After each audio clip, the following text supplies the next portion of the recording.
மலையாள பகவதி உடல்கட்டு யந்திர மந்திரம். உடல்கட்டுக்குன்னு ஏதாச்சும் யந்திர மந்திரம் இருந்தால் போடுன்னு கேட்டிருக்கீங்க. போட்டிருக்கும் பாருங்கள். உடல்கட்டு மந்திரன்றது கேட்டிங்கன்னாக்கா பல வகையில், அதாவது கேட்டிங்கன்னாக்கா ஐயனார் உடல்கட்டு மந்திரம் இருக்குது. அதுக்கப்புறம் கேட்டிங்கன்னா மாடன் உடல்கட்டு மந்திரம் இருக்குது. கணபதி உடல்கட்டு மந்திரம் இருக்குது. சிவன் உடல்கட்டு மந்திரம் இருக்குது. சக்தி உடல்கட்டு மந்திரம் இருக்குது. முருகப்பெருமானுடைய உடல்கட்டு மந்திரமும் இருக்குது. எல்லா தேவதைகளுக்கும் உடல்கட்டு மந்திரம் இருக்குது. ஆனால் மலையாள பகவதியினுடைய உடல்கட்டு மந்திரமே அது ரொம்ப ஒரு பெரிய விஷயமா இருக்கும். அது புரியுதுங்களா? அந்த உடல்கட்டு மந்திரத்தை நம்ம பிரயோகம் பண்ணி நம்ம எவ்வளோ பெரிய நம்மளை காப்பாற்றிக்கிறதுக்காக தான் உடல்கட்டு மந்திரம். மாந்திரிகம் செய்கிற ஒவ்வொருத்தரும் அஷ்டகர்மத்தை நம்ம செய்யணுன்றதுக்காக நம்ம செய்கிறோம், இல்லைன்னு சொல்லலை. ஆனால் அந்த அஷ்டகர்மத்தை செய்யணும்னு கேட்டிங்கன்னாக்கா அதுக்கு நம்ம உடம்புக்கு தகுந்த மாதிரி உடல்கட்டு மந்திரம் கரெக்டாக இருந்தால் தான் அது வேலை செய்யும். இல்லைனாக்கா அது வேலை செய்யறதுக்கு நம்மளுக்கு தொல்லை கொடுக்கறதுக்கு ஆரம்பிச்சிடும். அந்த உடல்கட்டு மந்திரம் போடாமல் நம்ம போய் மாந்திரிகத்தை பிரயோகம் பண்ணுறதுக்கு ஆரம்பிச்சிட்டோம்னாக்கா அதுவும் ஒரு பிரச்சனை தான். பிரச்சனைகளை வளர்த்துக்கிட்டே தான் போகுமே தவிர இது மட்டும் குறையறதுக்கு வாய்ப்பே கிடையாது. அதான் கேட்டிங்கன்னாக்கா புவனேஸ்வரி, பராசக்தி, அகிலாண்டேஸ்வரி, புரியுதுங்களா, உமையவள், பத்ரகாளி, இவங்கெல்லாம் கேட்டிங்கன்னாக்கா இவங்களுடைய இதில் வரக்கூடியவங்க தான் இந்த நம்ம பகவதி, மலையாள பகவதி மாந்திரீக உடல்கட்டு மந்திரம். சரிங்களா? இந்த உடல்கட்டு மந்திரத்தை போடுறதுக்கு முன்னாடி என்ன பண்ணணும்னு கேட்டிங்கன்னாக்கா எந்த வேலை செய்கிறதா இருந்தாலும் அஷ்டகர்மத்தில் பசியம், மோகனம், ஸ்தம்பனம், பேதனம், வித்வேஷனம், ஆக்ரோஷனம், அதுக்கப்புறம் பார்த்திங்கன்னாக்கா எல்லாமே 8 வகையான மாறணும். இது 8 வகையான மாந்திரிகத்தை நீங்கள் பிரயோகப்படுறதுக்கு எந்த வேலையாக இருந்தாலும் முதல்ல நீங்கள் போட வேண்டியது பார்த்தீங்கன்னாக்கா உடல்கட்டு மந்திரம். உடல்கட்டு மந்திரத்தை போடாமல் எந்த வேலையுமே செய்தாலுமே அது பலிதமாகதோ இல்லையோ உங்களுக்கு உபாதையை உருவாக்காமல் இருக்கணும்னு கேட்டிங்கன்னாக்கா அதுக்கு நீங்கள் உடல்கட்டு மந்திரத்தை போட்டே ஆகணும். உடல்கட்டு மந்திரத்தை போடுறதுக்கு முன்னாடி தொட்டாச்சி நீங்கள் இருக்குது பார்த்தீங்களா, தொட்டாசி நீங்கள் எடுத்துக்கணும். ஆடு தின்னாம்பாலை எடுத்துக்கணும்.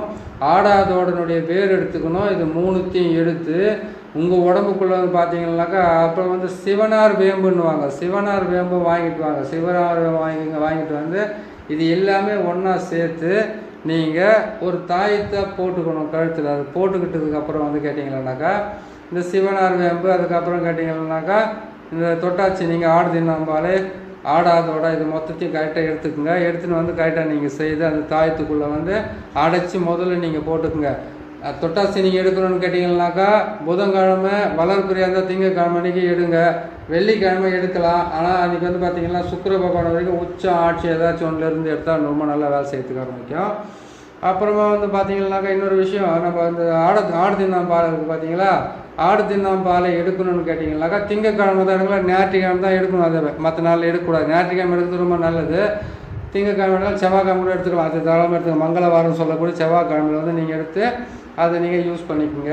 அது எடுத்துட்டிங்களா, தாயத்தை செய்து நீங்கள் போட்டுக்கிட்டீங்களா, போட்டதுக்கப்புறம் பார்த்தீங்கன்னாக்கா அந்த தாயத்தை செய்து நீங்கள் போட்டுக்கிட்டதுக்கப்புறம் இந்த உடல்கட்டு மந்திரத்தை நீங்கள் போட்டு சொல்லி ஒரு வாரம் வரைக்கும் நீங்கள் அதை மனசுக்குள்ளே நீங்கள் அதை பதிய வைக்கணும். பதிய வைக்கிறதுக்கு முன்னாடி நீங்கள் நான்வெஜ்ஜு சாப்பிடக்கூடாது. தீட்டு கணவன் மனைவியாக இருந்தாக்கா ஆண் பெண் சேர்க்க இருக்கக்கூடாது. ஒரு டெத்துக்கு போகக்கூடாது. அதே மாதிரி கேட்டிங்கன்னா ஒரு பெண்ணு புஷ்பவதி ஆனாக்கா அங்கே போகக்கூடாது. அந்த சாப்பாடெலாம் சாப்பிடக்கூடாது.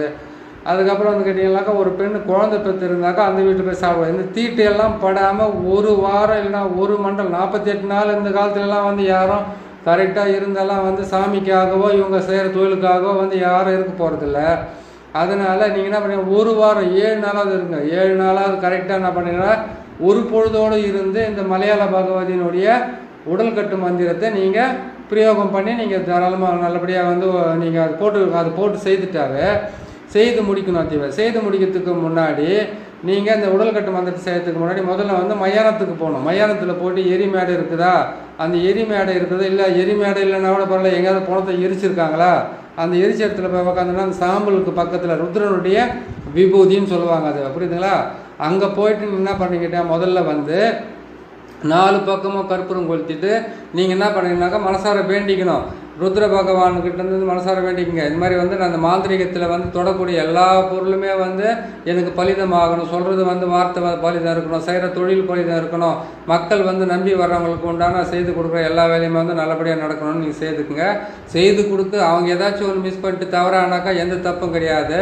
நீங்கள் செய்து கொடுக்கறதுல வந்து கொஞ்சம் எனக்கு இந்த மாதிரி உதவி செஞ்சு ருத்ரபூமியில் போய் உக்காந்து நீங்கள் மனசார வேண்டிக்கிட்டு அதை முடிச்சுக்கிட்டு அங்கேருந்து கற்பூரத்தை கொளுத்திட்டு அங்கேருந்து வந்தோடனே என்ன பண்ணி ஹரிச்சந்திரன் சொல்லுவாங்க இல்லையா, இடுகாடு, அந்த இடுகாட்டான வந்து ஒரு கற்பூரத்தை கொளுத்துங்க.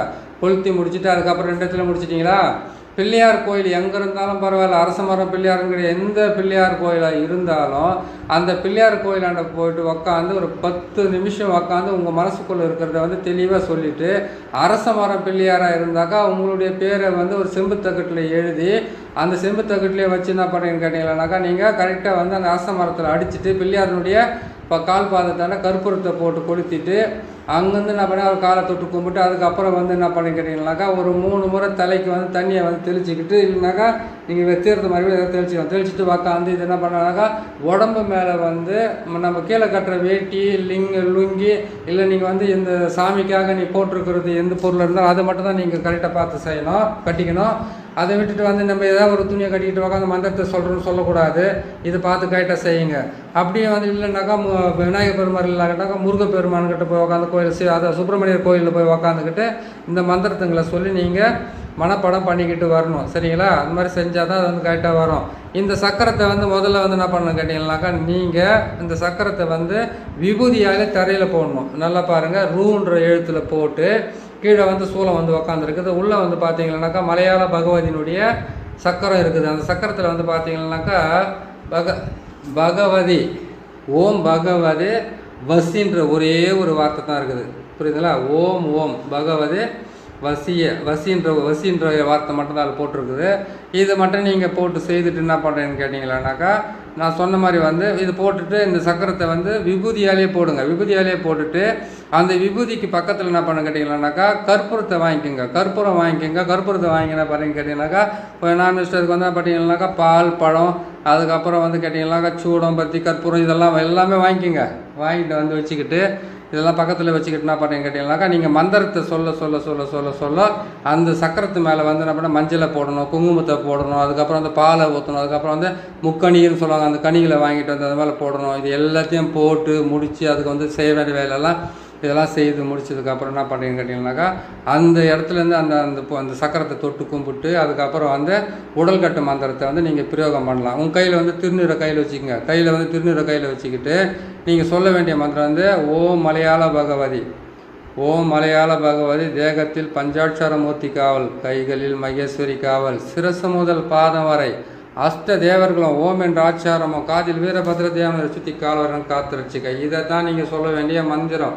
எப்படின்னு கேட்டிங்கன்னாக்கா, இன்னொரு முறை சொல்கிறேன் கேட்டுங்க. ஓம் மலையாள பகவதி தேகத்தில், ஓம் மலையாள பகவதி தேகத்தில் பஞ்சாட்சர மூர்த்தி காவல், கைகளில் மகேஸ்வரி காவல், சிரசு முதல் பாதம் வரை அஷ்ட தேவர்களும் ஓம் என்ற ஆச்சாரமும், காதில் வீரபத்ரனும் என்னை சுற்றி. அதான் கேட்டீங்களா? ஓம் மலையாள பகவதி தேகத்தில் பஞ்சாட்சர மூர்த்திகள், கைகளில் மகேஸ்வரி காவல், சிரசு முதல் பாதம் வரை அஷ்ட தேவர்களும் ஓம் என்ற ஆச்சாரமும், காதில் வீரபத்ர தேவனும் இவரை சுற்றி காலவரம் காத்து ரட்சிக்க. அதாவது உங்களுக்கு முன்னாடி வந்து ஒருத்தர் உக்காந்துருக்கனாக்கா அவரை சுற்றி காலவரம் காத்து ரட்சிக்கணும்னு அந்த வார்த்தை சொல்கிறீங்க. உங்களை பாதுகாக்கணும்னா கையில் வந்து திருநீரை வச்சுக்கிட்டு இந்த என்ன பண்ணுறீங்க கேட்டிங்கன்னாக்கா, இந்த சக்கரத்தை வந்து எழுதி நீங்கள் இதை நீங்கள் போட்டு, அதாவது கேட்டிங்கன்னா தரையில் போட்டுட்டு நீங்கள் விபூதியால் போட்டுட்டு உக்காரீங்கனாக்கா நீங்கள் கற்றுக்க போகிறீங்க. இந்த மந்திரத்துங்களை வந்து நீங்கள் மனப்பாடம் பண்ண போகிறீங்க. இந்த மந்திரத்தை வந்து நீங்கள் பாராயணம் பண்ணுறீங்கன்றது அர்த்தம்.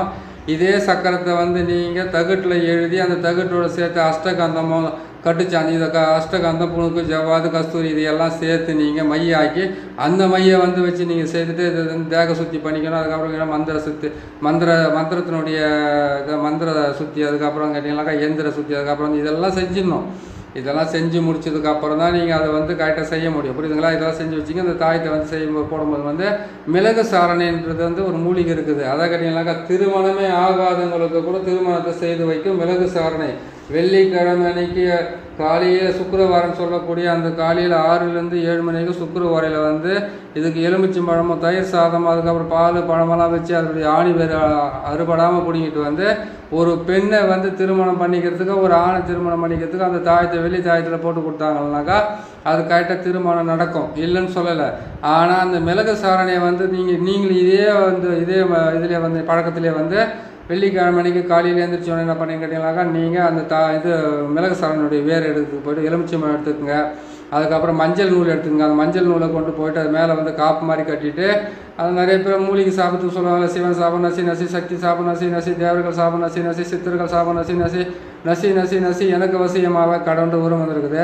ஓம் மூலி சர்வ மூலி ஜீவ மூலி உன் உயிர் உன்னுடலில் இருக்க எனக்கு வசப்படவாக ஓம் சுவாகம் சொல்கிற அது ஒரு மந்திரம் இருக்குது. பல மந்திரங்கள் இருக்குது இதில் எல்லாம் வந்து. இது ஒரு மந்திரம் தானே கிடையாது. எத்தனை சித்திரங்கள் அத்தனை சித்திரம் வந்து ஆளுக்கு ஒரு மந்திரத்தை கண்டுபிடிச்சிட்டு வச்சுட்டு போயிடுற மாதிரி இருக்குது. அதனால் நீங்கள் என்ன பண்ணுன்னு கேட்டிங்கன்னாக்கா நான் சொல்கிற மந்திரத்தை வந்து பிடிச்ச சொல்லிங்க. இல்லை உங்களுக்கு வந்து அந்த மூலிகைக்கு உண்டான மந்திரம் இருந்தாக்கா நீங்கள் சேர்த்துனா நீங்கள் செஞ்சுக்கோங்க, ஒன்றும் தப்பு கிடையாது, சரிங்களா? அது செய்து முடிச்சுட்டு நான் பண்ணி கேட்டிங்கன்னா அது கொண்டு வந்து நீங்கள் தாயத்தை வெள்ளி தாயத்தில் போட்டுட்டு கட்டலாம், வலது கையில் கட்டிக்கலாம், இடுப்பு கட்டிக்கலாம், கழுத்தில் கட்டிக்கலாம். இது கட்டிக்கிட்டு வந்து என்ன பண்ணிங்கன்னாக்கா அதுவே அதுக்கப்புறம் நான் சொன்ன மாதிரி தொட்டாசி நீங்கள் ஆடுது நம்பால் ஆடாதோட வேறு இது எல்லாமே கொண்டு வந்து போடணும். நம்ம ஒரு மாந்திரிக சேரங்களை வந்து பார்த்திங்கனாக்கா அஷ்டகர்ம மூலிகைன்னு வந்து பார்த்திங்கனாக்கா 8 வகையான மூலிகை இருக்குது. ஆனால் இதுங்களில் வந்து சில மூலிகைகளை பார்த்திங்கனாக்கா உடல் கட்டு மந்திரத்துக்காகவும் நம்ம ஏவி விடக்கூடிய ஏவுலங்களுக்காக உண்டான மந்திரங்கள்லாம் பல மந்திரங்கள்லாம் தண்டனை இருக்குது. உடல் கட்டு மந்திரத்தை நல்ல மந்திரத்தை போடுன்னு சொல்லிட்டு ஒரு கேட்டிருக்கேன் நிறைய பேர். ஆனால் உடல் கட்டு மந்திரத்தை நான் போட்டிருக்கிறேன். அதுவும் மலையாள பகவதியினுடைய உடல் கட்டு மந்திரத்தை போட்டிருக்கேன். எந்திர மந்திரம் 2மே போட்டிருக்கேன் பாருங்கள். இதை பார்த்து நீங்கள் கரெக்டாக செய்து கொடுங்க மற்றவங்களுக்கு. இது வந்து பார்த்து செய்யறதுக்கு முன்னாடி இந்த அச்சாரத்தை போட்டுக்குங்க. இந்த அச்சாரத்தை போட்டுட்டு நீங்கள் கரெக்டாக எழுதிக்குங்க. எழுதிக்கிட்டு என்ன பண்ணுறீங்க கேட்டிங்கனாக்கா தகுடை வந்து கீழே வந்து விபூதி போட்டு செய்து முடிச்சிட்டிங்களா? செய்து முடிச்ச உடனே ஒரு 7 நாளைக்கு தான் சொல்கிறேன் பார்த்தீங்களா? நீங்கள் கொஞ்சம் பத்தியத்தோடு இருங்க. ஏன்னு கேட்டிங்கனாக்கா இதுக்கு வந்து சுத்தமாக இருக்கணும். எனக்கு ஒரு தொழில் கற்றுக்கிறீங்கன்னா ஒரு பயபக்தியோடு இருங்க. கரெக்டாக வந்துடும் பாருங்கள் எல்லாமே, சரிங்களா? இந்த சேனலை பார்க்குறீங்க, நீங்கள் கேட்டதெல்லாம் போட்டு கொடுத்துருப்போம். சேனல் பார்க்குறீங்க, பிடிச்சிருக்குன்னு நினைக்கிறேன். பிடிச்சிருந்தாக்கா இதை வந்து சப்ஸ்கிரைப் பண்ணுங்கள், லைக் பண்ணுங்கள், ஷேர் பண்ணுங்கள். இன்னொருத்தர் கேட்டுக்கிறாரு. என்னென்னு கேட்டுக்கிறாருன்னு கேட்டிங்கன்னாக்கா காளியை வசியம் பண்ணி அந்த வசியத்து மூலியமாக வந்து நம்ம இவங்களை எப்படி வசியம் பண்ணுறது, ஜனத்துக்களை எப்படி வசியம் பண்ணிக்கிறது எப்படின்றத ஒரு தெளிவாக போடுன்னு சொல்லியிருக்கிறாரு. காளியை வசியம் பண்ணும்போது ஜனங்களும் தானாக வசியம் ஆகிடுவாங்க, புரியுதுங்களா? ஆனால் ஒன்று, காளியை நீ வசியம் பண்ணித்துக்கு உக்காடுறியா, உனக்கு வந்து வேறு எந்த விதமான ஆசையும் இல்லாமல் சரியாக போயிடுது, புரியுதுங்களா? ஆசை இல்லாமல் தன்னைத்தானே தனக்காக மட்டுமே வாழ்றதை விட்டுட்டு மக்களுக்காக வாழ்றதுக்காக எடுக்கிற அந்த முயற்சியில் வந்து ஏதோ 1-2 தவறாக போகுது. அதெல்லாம் தனிப்பட்ட விஷயம். செய்கிறவங்க தவறாக செஞ்சுருக்கலாம், இல்லை நம்ம ஏதோ ஒன்று இதில் வந்து செஞ்சுருக்கலாம்னா நீங்கள் காளியை சித்தி பண்ணுறீங்கன்னாவே காளிக்காக மட்டுமே வாழ்கிற மாதிரி இருந்தாக்கா தானாகவே வசியம் ஆகாது. இருந்தாலும் வந்து காளி வசியத்தினுடைய ரகசியம் என்னன்றது, காளி எப்படி வசியம் பண்ணுறது நான் போட்டு கொடுக்குறேன். மோகினி வசியமும் இருக்குது, காளி வசியமும் இருக்குது, பெண்கள் வசியம், எத்தனையோ வசியம் இருக்குது. ஒவ்வொன்றா போட்டுக்கிட்டு வரேன். நீங்கள் கொஞ்சம் மனசுக்கு தடைப்படுத்திட்டு கொஞ்சம் இருங்க, நான் போட்டு தரேன். தெரியும், ஆனால் அது எப்படி பண்ணுறது எது பண்ணுறதுன்றது தெளிவாக போகிறேன். நிறைய வேலைங்க இருக்கிறதுனால அது நான் போட்டு தரேங்க. நம்ம சேனலில் இப்போ இது போட்டிருக்கிறோம் பாருங்கள். சேனல் சப்ஸ்கிரைப் பண்ணுங்கள், லைக் பண்ணுங்கள், ஷேர் பண்ணுங்கள். இன்னொரு நல்ல பதிவில் நான் உங்களை சந்திக்கிறேன். நன்றி, வணக்கம்.